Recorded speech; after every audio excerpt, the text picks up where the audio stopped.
sama yang tadi, Bu? Kenal.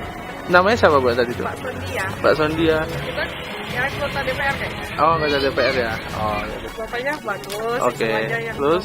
untuk yang rapat ke masyarakat bagus. Harapan Ibu kalau misalnya nanti dia duduk, Semoga amanah dari masyarakat bisa dijalankan dengan baik. oke. Itu tadi saya lihat ada Bapak siapa sih namanya Pak? Bapak Sondia. Oh, Pak Sondia. Semoga Pak Sondia bisa duduk lagi. Duduk lagi ya. Kedepannya kalau dia mau mencalonkan jadi wali kota atau apa, insya Allah kita tetap mendukung. Ya mudah-mudahan janjinya semua ditepati.